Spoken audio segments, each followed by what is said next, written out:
Coming up, the New York Football Giants wrapped up preseason game number 2 on Saturday night, and it was a mixed bag in terms of reactions. We're going to talk about the return of Daniel Jones onto the field for the first time for live reps, and also players on both offense and defense that stood out for all the right and wrong reasons. We dive in coming up next.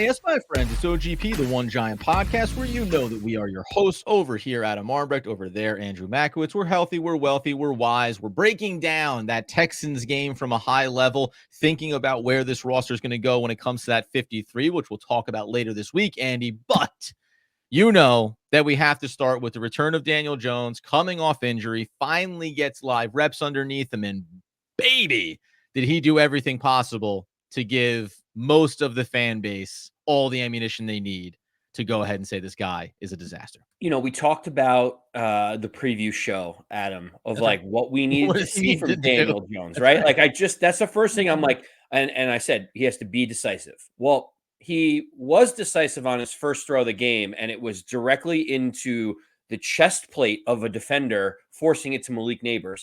Not a good way to start. So I said he had to be more decisive. He had to stretch the ball vertically. That's right. I will say he did take some shots down the field, albeit an interception to Derek Stingley on an underthrown ball to Jalen Hyatt. That's right. Adam, it was an unmitigated disaster. There's just no other way to get around it. Even if, so let's say that you are someone that feels that you have to move on from Daniel Jones. Right. This, you're like, Exhibit A, Your Honor, I rest my case. You just lay the manila folder down, or you just hit play on the TV in the courtroom, and it's all done, right? Now, as a big defender or advocate of Daniel Jones, there isn't anything that you can look at and say, well, at least we have those as takeaways. Like, what could you say? You could say this was his first time back on the field since tearing his ACL. It's going to take some time for him to get his feet underneath him. This is the first live action. The problem is very, very simple, Adam, and it boils down to one thing. It's the same problems that Daniel Jones has had, which is inexplicable plays, boneheaded mistakes, a lapse of judgment that creates the most absurd pick six that I saw all of this preseason so far. Yeah, and I mean, listen, like I'll even boil it down even more simply because I remember, as you said, could have been a disastrous first play if that had been picked off. So we could have been talking about 3 interceptions very quickly, a lot of big mistakes from him on a high level. But, and we'll talk about positives and offensive line play in more detail coming up here. The offensive line has looked pretty good this preseason. It looks more stable. You still have guys coming in and out with some nagging injuries, but we feel good about that. So with stable play in front of him, again, my biggest critique is the thing that we saw in that 6-game sample size to start last season.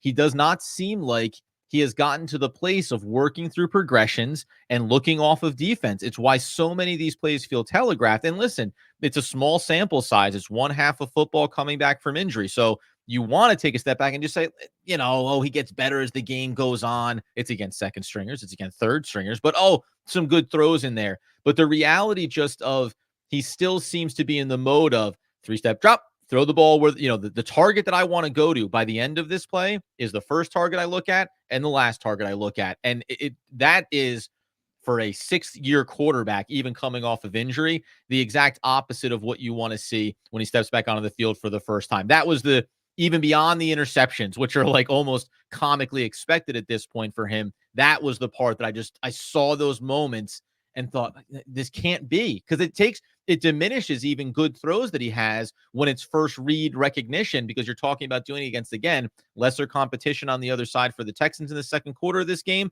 And it makes you go, yeah, okay, but do it against Stingley and see what that looks like when you know you're somewhat telegraphing a lot of these reps. Yeah. And listen, the interception that he was trying to throw to Theo Johnson for the pick six, even Brian Daboll, even if he wanted him to be ultra aggressive, there's no writing that one off. That was a horrific play. The Jalen Hyatt one against Stingley, obviously Stingley is a very good cornerback in this league. I think Brian Daboll will probably be like, hey, we're taking shots. It's the preseason. Try to throw the ball down the field. Like that one, that one only feels that much worse because it comes after you have the Theo John. Yeah, the first pick then informs everything else after that, which it still happened. So you set the table for everything else. 100%. But that's where my mind went. Is Daboll's probably not as upset at the Jalen Hyatt one. Maybe that's a little bit of timing. Maybe that's like, hey, where do we want to throw the ball? We're trying to stretch the field, make plays. You can kind of be like, okay, he's probably not mad at that one. There's no way that Daboll looked at the pick six and was like, sure, that was being ultra aggressive or you were trying to make a play. Like that just can't happen even in Pee Wee football. I'll say, yeah, go ahead. No, I was just going to say, obviously, the problem that I have, and I'm going to go back to it, is the same issues or the same good things that Daniel Jones has done in his career were the things that you saw in this game. He felt a little bit of pressure, saw that there was the ability to take the ball down and run with it. Got a nice 12-yard gain. Still doesn't know how to slide. Don't know how that. Something where he's like falling all over himself to lay down on the ground. It's like that seemed like just hire a baseball guy and tell him to come in and show you how to slide. It's crazy. But to me, it's the first read, the progression that you mentioned before. Like we're not getting through the progression tree. It doesn't feel like it.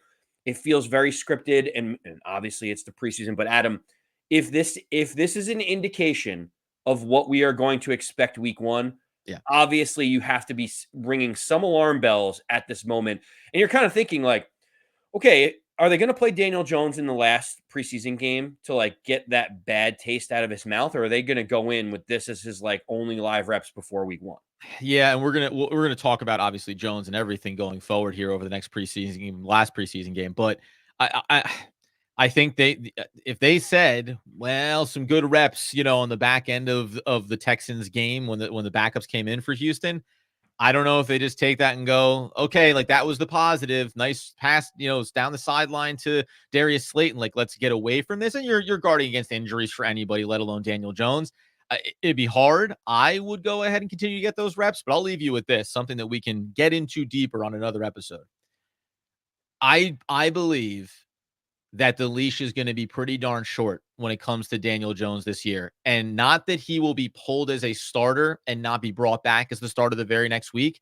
But I think within the first 3-4 games of this season, if they are in games where overall the team is playing well and he struggles, you will see Brian Daboll go to Drew Lock to see if he has something. You could see him even go to Tommy DeVito late in the game just to get reps. But I don't think it's going to look like you get all 4 quarters no matter what the results are. I think you could see a game-to-game decision-making process from Daboll, because if you think this team can at least win some games on their schedule early in the year, you're not going to want to afford to risk losing them over a quarterback like Daniel Jones, who clearly can see struggles. And again, it's a half of football, so hopefully he plays in the third preseason game, because I think it would shift at least how we look at it. Coming up here in a second, Andy, you'll give me one more thought maybe about Daniel Jones, and then we'll turn our attention over to the team as a whole coming out of this Houston game, which, guess what?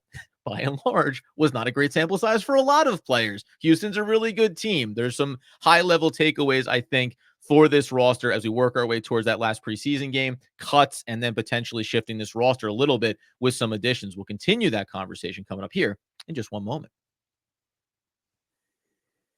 All right, Andy, before we turn our attention over to all of these players, PFF grades, some guys that look good, maybe some guys that slid all the way down to bubble status. Did you have a closing thought on Daniel? My only thought was watching Daniel Jones throw those interceptions. I thought the same thing that you did about the short leash. It even made me start spiraling, being like, well, Drew Lock had a very limited action. He didn't look great. Would the Giants already look and be like, the starter is not even on our roster for 5? Like, there's probably potentially 4 to 6 games of this season where a player is going to start a QB for the Giants that isn't on the roster today. Like, what if at the end of it they make some kind of like trade a 7th round pick to get Russell Wilson, or they sign Ryan Tannehill? Stop bringing in Russell Wilson's name to this, because he looks like a sack of flour right now for Pittsburgh. So you would never. I could not agree more. But if you know that Daniel Jones isn't the person and your job is on the line, are you going to go to Tommy DeVito? Are you going to look for a veteran that can like right the ship? It's a weird situation for the Giants to be in. I don't want to be ringing the panic button and doing all that stuff off of like a quarter and a half of play. Of course. But it has to look better. And if it doesn't, to your point, I really do think that he's going to have the shortest leash that he's ever had as a New York Giant. Yeah, and I don't think you're not saying you're there yet, nor am I, as far as what they'll do. But just as a reminder, if you go into this season and Daniel Jones doesn't work out and Drew Lock doesn't work out, We'll go right back to Andy and asking the questions about how much did you pay Drew Lock to come here and be the backup if you believe that he's the guy you want to have there in case things don't go well with Daniel Jones. Never a knock on Tommy DeVito, but the idea that he would be getting starts this upcoming season would be surprising for everybody. Okay, that's we'll keep talking about it because that's the state of the Giants QB room right now. Overall, coming out of this game, let's go with the positives first because that matters. I don't want to, we don't want to be solely focused just on the negative. It's impossible not to start with Daniel Jones. But when you turn this over and we start to look at offensive and defensive PFF grades, which can give you at least some barometer, although we have questions when we talk about Daniel Jones, what were some of the positive plays? Let's start offensively. I think we can start with the offensive line. I have a bit of a bold take for you when it comes to the offensive line. What did you like there in this Houston game in that first quarter and a half, 2 quarters? We have been so deficient on the offensive line for so long. That's right. I forgot what competent offensive line He's play looked competent, like, baby. right? Yeah. Like I saw the quarterback have time in the pocket to be able to make throws. I thought that I saw in the run blocking game, I saw offensive linemen be able to beat their men one-on-one and push them Yeah. into the past the line of scrimmage. I saw a lot of great things across that offensive line. Andrew Thomas was awesome. Greg Van Roten, right off the street, looked really good. Jermaine Eluemunor looked pretty good. Like, so far, you look at that offensive line, that was my immediate takeaway was Jones, bad. Offensive line, really good. And Yeah. it's encouraging to me that we could potentially have a functioning offense. And it also just removes all the excuses that we've had over the last couple of years. If this offensive line looks the way that it did against the Texans, like the Giants should be able to move the ball on offense. And if they can't with Daniel Jones, they got to find someone else. But to me, the quick answer was offensive line looks good enough where you cannot have that as a complaint anymore in terms of what the Giants are trying to do. No, pass blocking grades across the board here. 88.1 for Andrew Thomas. Obviously, he had ended up having a total of 33 reps on the day. 74. I'll get to actually, I'm going to skip over him for 1 second. You mentioned Van Roten, 78.9, 82.2 for Eluemunor. He looked very good at that right tackle position. I think that's a very strong position right now. We can leave the run blocking grades for another day. We don't have to worry about those. They're not as impressive. I will highlight Joshua Ezeudu to me here, 74.8. Now, we talked about coming out of that last week and who looks good, who looks bad, who's improving. If we're just talking about the way the roster exists right now and trying to find that swing tackle, and that's all we can do. There's other players out there. I thought that Eluemunor, he's showing you enough that whether or not he be the perfect guy to have to bring in, if let's be real, if Andrew Thomas goes down, we all know we're in a world of hurt. But if one of the starters went down, I'm at least going to go ahead and say I think that Eluemunor is showing that there's a progression from last year to this year, and that he's a guy that right now the Giants would say, and because it's a draft pick of Joe Schoen in this regime, they'd say he's going to be our backup swing tackle right now. We feel good about him in what he's shown us in 2 preseason games. Hasn't been perfect, but there's enough there to say it's better than anything we've had probably in our regime since we came in. You mentioned Eluemunor. I think you meant Ezeudu, right? Joshua Ezeudu. Is that Sorry, Eluemunor played very well at right tackle. I'm saying Joshua Ezeudu as the backup. Apologies. Good Yes. correction. No. I just wanted because I was like, wait, Eluemunor draft pick. Interesting. Yeah, they took him. This was so 10 years ago. No, go ahead. Yeah, we'll take it all the way back to when he was drafted many years ago. Anyways, I don't want to necessarily pour cold water. Okay, on so everything. go. If you have a negative take on Ezeudu, hold it for our negative side. I like what I've seen from him developmentally. Beyond him in terms of that offensive line, just to your point here, let's stay on the positive then. Yeah. Because one of the things we're looking at right now, limited reps for John Michael Schmitz, might bring him up in the negative portion of this as well. But what I like about it is when you again go back inside of there, I think we're starting to get a sense, even though he doesn't make the top 15, I felt like we're starting to get a sense of where the backup reps can be here and where some things are going to shake up in terms of building out whatever it's going to be. Your top 9, your top 10 guys, offensive line play, just consistency overall and bringing in some of these veterans. Schlottman comes to mind here at the center position, even though the grades may be a little bit lower here in terms of top offensive performers. It seems like they know kind of where they want to go and what they want to do with their starting lineup and then with some of the immediate backups. Yeah, and this is another small thing in terms of the positives on Yep. offense. Adam, the one thing that I noticed was Devin Singletary just seems to fall forward and get like an extra couple of yards. He reminds me of Yes. like Yep. when Ezekiel Elliott was running really hard for the Cowboys 5, 6, 7 years ago. It Yep. felt like every time he made contact, he would fall forward for 2 more yards. And instead of it being 2nd and 7, it's 2nd and 5 for the Cowboys. Devin Singletary, I don't know what it is, but like every time he got the ball, he was shifty. He got the extra couple of yards that you wanted. It is a drastically different viewpoint from when Saquon Barkley was on this offense. It's not Oh, wait completely a little shifted bit. mentality. Yeah. What do we need to do here? Right. Like with Saquon Barkley, it felt like he would be wait, see if I could hit the home run ball. If it's not there, then I'm just going to take the yard that I have. Devin Singletary's like, the play is designed to go here. I'm going to run the ball here, and I'm just going to get as many yards as I possibly can. And to be honest with you, knowing the quarterback situation that we've already talked about ad nauseum, the Giants just need positive plays. They don't have the type of quarterback that can cover up, a 1 or 2 yard loss on a lot of these series. So it's encouraging. He's not the player that Saquon Barkley is, but maybe for the offense that we have, he is better suited to help this offense move the ball down the field more consistently. Yeah, no, I 100% agree with you there. Eric Gray got reps in this game as well. I'm going to list this as the other positive on the offensive side. It's a positive that now we know, obviously, Tyrone Tracy Jr. coming back off the injury scare, but no Turbo Miller in this game either. They brought in Joshua Kelly. They brought in Lingard. You bring in these guys. Why? Because we're just getting through the last of these games. And you brought this up, I think, last week where it was initially I thought you were saying, no, we need another running back for it, but it's about getting through these final preseason games. Hey, that's it. We wanted Singletary to get his starter reps. Eric Gray to confirm what we saw, which I think is important because he's the primary right now. But these other two players that you like, one's dealing with an injury. I think it's hey, like we feel fine about what they've shown us already. They'll keep getting practice reps. We'll go to the regular season. It's not like we're under some illusion that Joshua Kelly is going to sneak onto this roster. We just need to get through second preseason game, third preseason game, and then get to the regular season. So I thought that was a good thing on that side of the ball as well. We can maybe, by the way, I don't want to say we're burying the lead here. We probably did in terms of positives. Malik Nabers looked like an absolute stud, has the first drop, comes back, makes some beautiful catches, acrobatic down the sideline. And oh, by the way, I thought one of the best takeaways was when he was asked about how did you come back from that first drop? And he acknowledged, like, I got to tell you, man, he seems like a kid that is really receptive to teaching because Brian Dable told him in practice when he dropped him, he said, how are you going to react to it?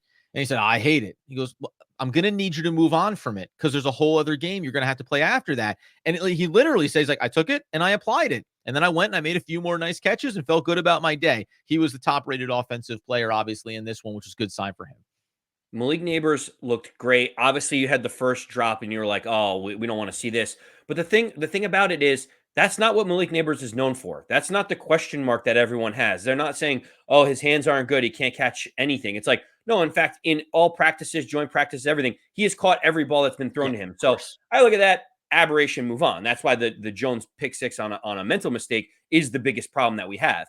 I will say Malik Nabers looked great. I saw as much as I need to see from him. I'm like, you can bubble wrap him, get him ready for week one. What I wasn't surprised about it, but also obviously Darius Slayton continues to pop up here. People have talked about him as a potential trade candidate. Oh, we're moving on with the youth movement of Jalen Hyatt. And then Darius Slayton does one of those things that Darius Slayton does, which is make a big play or do something positive to impact this team.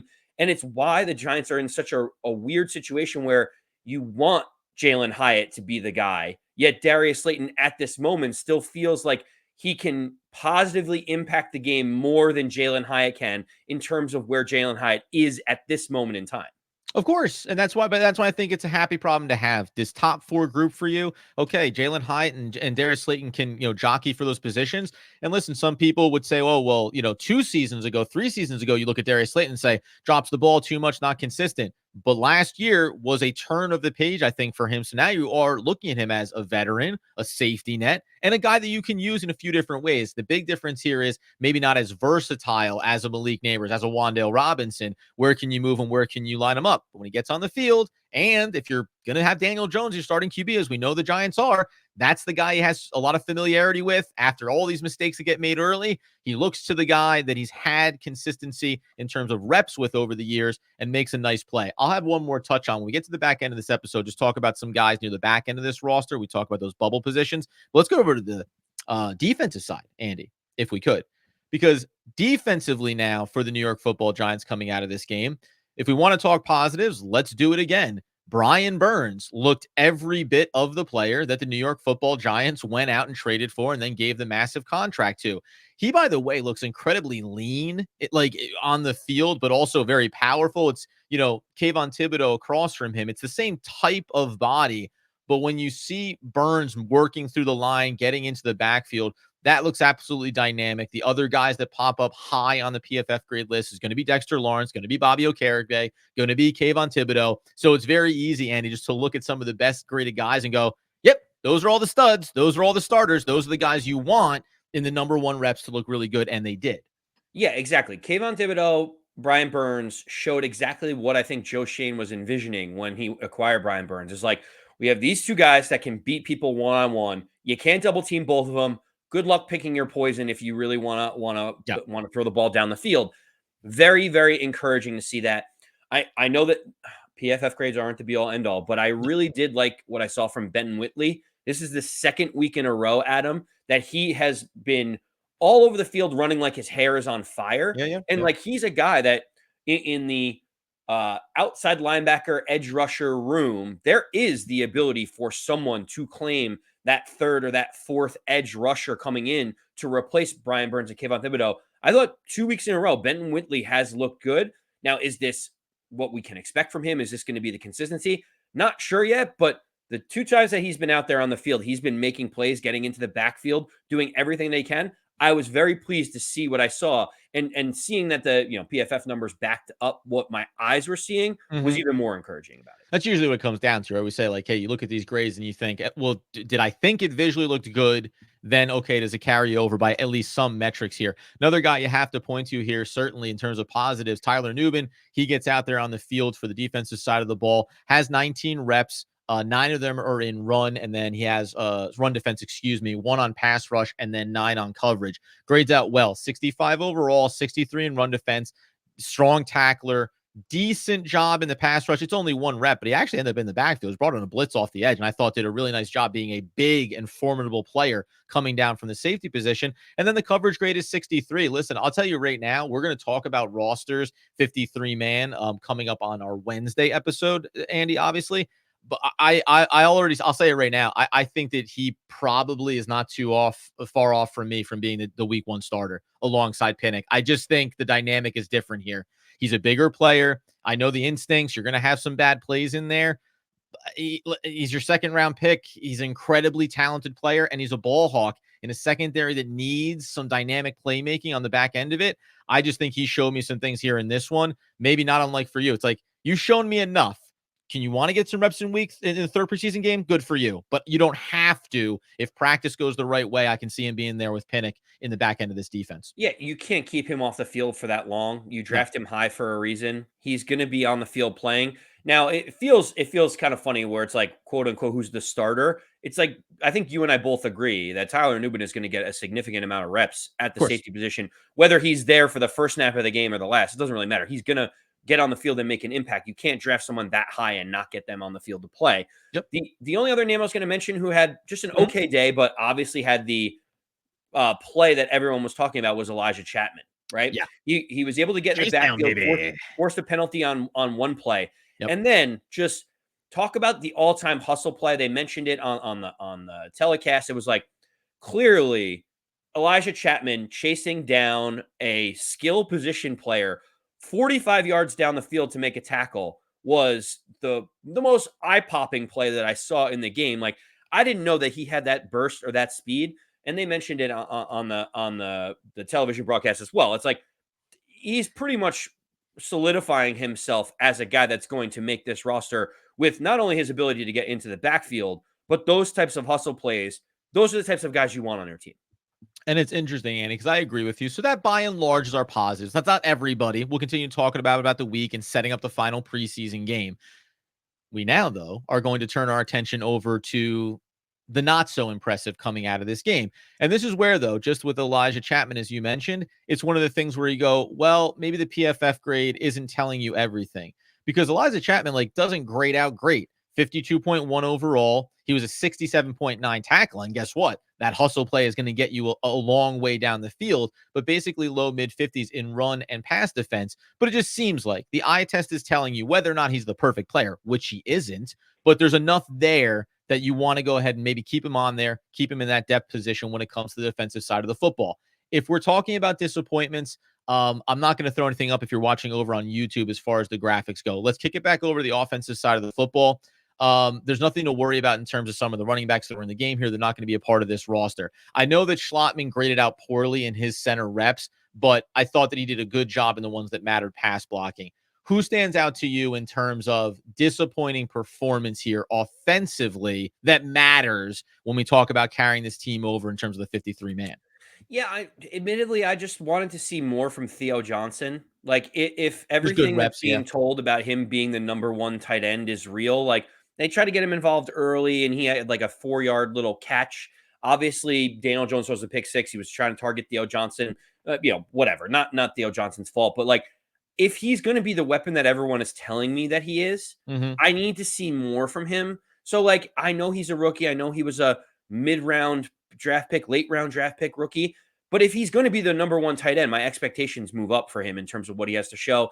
So overall, I thought the offense was pretty good aside from Daniel Jones, but Theo Johnson is someone that I was hoping to see a little bit more from. Yeah, honestly, like I think we're spending a little bit more time defensively because by and large, again, some grades maybe I don't agree with what you saw. The players that perform poorly aren't players that really matter for the future of this team. So there's not a lot of guys to point at. And even someone like I would say, if you're pulling for an Isaiah Hodgins to make this roster, I still think that comes down to him and Allen Robinson, and I give the edge to Robinson right now. I don't know how much I can say you wish he did more in this game because there wasn't necessarily a lot of opportunities to do a lot in this game. He got some throws his way. He had some reps, a good catch. Also, I think had a drop in there as well. But it's just something, if you're talking about those position battles, you have to keep an eye on it. I think if we flip it over defensively, this is where the real conversation coming out of this one is. Now, I'll start right off the bat with two players that I think you pull for as a fan, and then I pull for personally. Tre Hawkins III. Obviously, you talk about the week prior, good preseason game, show some good reps. Preseason game number 2, pretty much a disaster for him. He just looked absolutely atrocious in coverage. He comes out of this one with a 29.5 run defense grade, which doesn't really matter. Really poor tackling grade, which does matter in the overall. And I find it interesting, man. He graded out as a 64.4 coverage grade. My eye test did not tell me that. My eye test told me that he was the trailing defender on a lot of routes, and specifically ones that started on one side of the field and came across. And I think developmentally, that's the biggest hurdle for him. Is he's a big cornerback.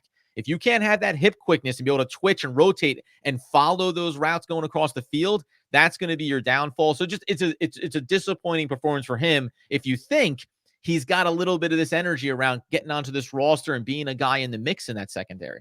Yeah, and listen, when we talk about the defense, we're going to be ultra critical because I feel like there were some glaring areas that we And there's a wanted lot of to holes. There's a lot of questions we have, right? Right, but when you look at it in its totality, at halftime, the Giants were losing 14-7. 7 of those points were a pick six that Daniel Jones threw. So, like, Sure. when you think about how the defense Yeah. actually performed Yep. in its totality, it's not as bad as we're going to make it seem when we're highlighting people. Mhm. What I will say is the things that I was worried about with Isaiah Simmons being the nickel cornerback, Yeah. it showed itself, and it proved to me he cannot handle regular traditional slot wide receivers. Like, Isaiah Simmons versus John Mechie Jr. is not a matchup the Giants would ever want to see. You don't want a quick, shifty, like, agile, shorter wide receiver to go against Isaiah Simmons, who's long, rangy, and athletic. It didn't match up. And it concerns me to think if he's going to be getting a lot of those reps, it has to be against bigger bodied wide receivers. It has to be Mhm. against, tight ends that want to stretch the field vertically. He cannot match up one-on-one against a regular slot wide receiver because they will just focus on him and he will get destroyed in that spot. That was one of the things that popped up to me. I don't know if you felt the same way watching Isaiah Simmons out there. The concern is, and it's funny because it's not even really a critique of Isaiah Simmons, but it's going to be about the functionality of the defense, right? So Yep. what reps do you put him on the field for, where if the defense sees him, it's like calling out, where's the weakness? You're going to try to manipulate your offensive set, get your slot receiver, a shifty guy like a Mechie, and go, okay, now try to cover him. And it's really going to come down to Shane Bowen. So how do you adjust to that, right? Who's the safety that you're going to have on the field that you say, okay, if that's the case, you need to be shading. You need to be biting down in that coverage. And then you open up the next conversation. Our outside corners, even if we believe in Tay Banks and trust the second-year progression for him, who's on the other side? Because now you're probably losing that over-the-top coverage on somebody and exposing things. So I think the chess match for this defensive side of the ball is at times going to look like a losing one. And it is interesting to think about when are going to be those opportunities that they can deploy Isaiah Simmons, who I think has value,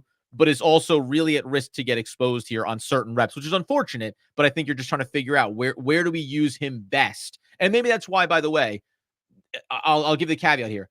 I think that's why you had him on the field in this second preseason game in these reps. Let's confirm or deny. Maybe we all felt it, but let's confirm or deny if we're going to be able to use him that way going forward. Yeah, and also, listen, these are probably base packages. They were just putting them in, getting reps, doing all that stuff. Obviously, you'd expect Shane Bowen to maybe focus on the matchups a little bit more, but let's put him out there. Let's see what he can do. Yeah. Clearly, we understand the limitations now of him at that position. So for me, I kind of put him off to the side as like a question mark. Can't use him in certain spots. The people that I don't know if you can use at all are also the guys in the edge rushing room behind Kayvon Thibodeux and Brian Burns. The guy that I've been interested and eager to watch, Boogie Basham, did not look good. It did not make an impact. It was the polar opposite from what we saw in the Lions game. That's one of the more disappointing ones, right? Because you're just like, again, it's about, do we have a baseline for you? Let's just confirm that. And it was, we thought we had a baseline and you unconfirmed it for us. Yeah, that one was hard for me because I was really hoping to reaffirm what we saw in the first one, say, okay, he has made a step. Like now we know what the floor is in this position. Clearly didn't see that. Azeez Ojulari played better than Boogie Basham did. He was in the backfield. He had that one QB hit that ended up being an intentional grounding. Could have been a sack for, if his knee's down a half second earlier. So I'll give him credit on that play. Other than that, didn't have another stat in the game. So he was kind of not really out there either. So for me, not seeing either of those edge rushers at least like try to stake a claim to being the rotational edge rusher was a little bit concerning to me. And that's really overall what I think we saw from this game was depth, right? And you think about the Houston Texans and what their expectations are for the season. Better teams in the league have that next wave of players at position, so you can always have that rep off for starter X, Y, or Z. And as you got into those second reps, for a lot of guys, it was, their backup offensive line is stopping all of our secondary players that we want to bring in and get good looks at. So the depth piece for me becomes interesting for the Giants. And it is where you start to open it up and say, okay, what kind of conference? We mentioned this last week. It's, what are we going to be talking about when it comes to cut down days for teams around the league and the turnover we maybe see for the Giants? The interesting contrast here, I will say, is, Andy, for both sides of the football, offensively, especially on the line, veterans, and we've even seen this. You brought in a guy like Allen Robinson. You're keeping Darius Slayton around. It feels like they're staying veteran heavy on that side of the ball, even Devin Singletary to that extent, and then mixing in your draft picks and rookies. On the defensive side, they seem to have been willing to go more youth, even moving on from Phillips, saying, maybe you're a cut candidate, get value for you now. That's what I'm curious about here, is how much are you going to go with our established high-end talent that we have in our starting roles? That's the guys we're leaning on. Everything else is going to kind of be youth and development unless we go see someone get brought in. And anyone who's clamoring for Gilmore, you and I didn't believe the price point was ever going to match up for the Giants. He signed with the Vikings. So, I just don't think the Giants are in that market. I think they'll go to cut candidates, but that's not going to be the caliber of player that you see still getting signed maybe on the market. Yeah, well, and remember what you saw in Hard Knocks with Shane Bowen and Joe Shane. Joe Shane said, if we make this move for Brian Burns, that's it. The cupboard is bare. And he's like, I want it. And when you hear Shane Bowen's philosophy on defense, he talked about how important the defensive line is, how important the linebacking core is, and how important one-on-one guys being able to beat their man and get in the backfield. So guess what? Dexter Lawrence is an all-pro type player on the defensive line. Brian Burns is a Pro Bowl type player. Kayvon Thibodeux is a double-digit sack guy. Bobby Okereke obviously had a good game. He's the connective tissue in the middle.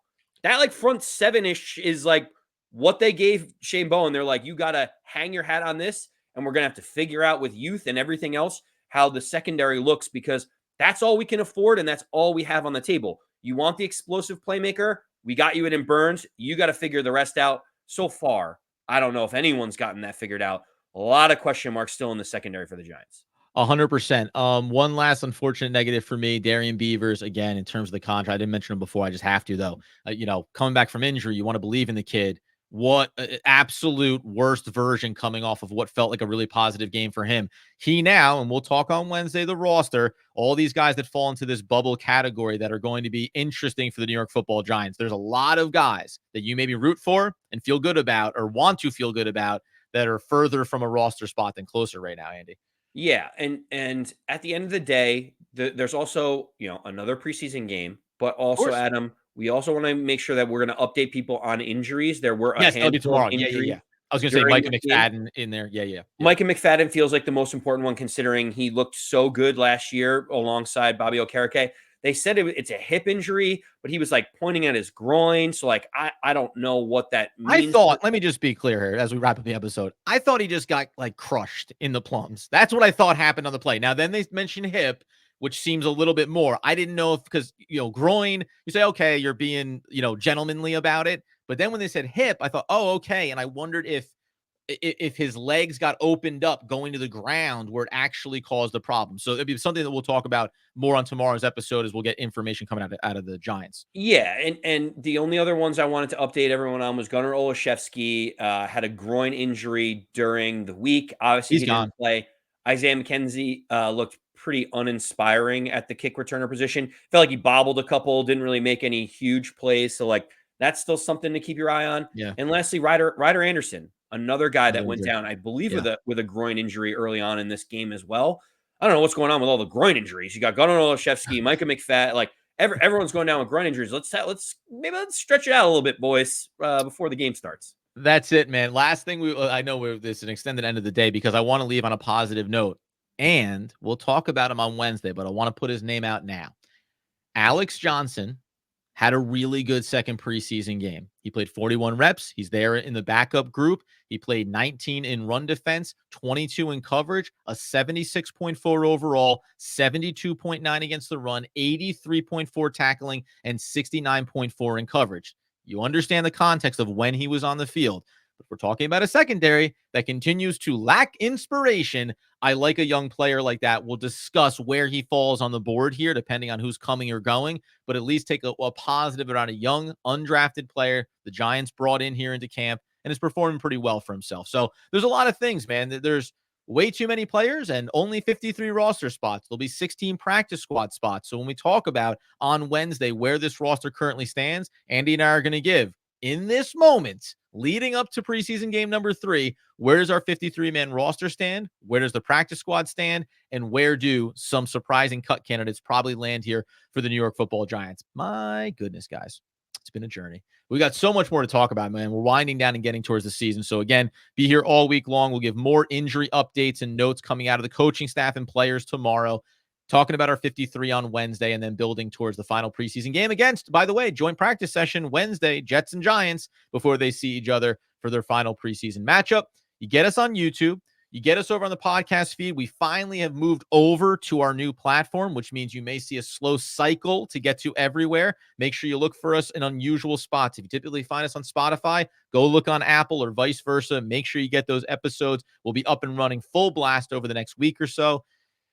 Oh boy, just enjoy the journey, guys. And until the next time, though, until the best times, as Andrew Makowitz would want, need, nay, demand the people know.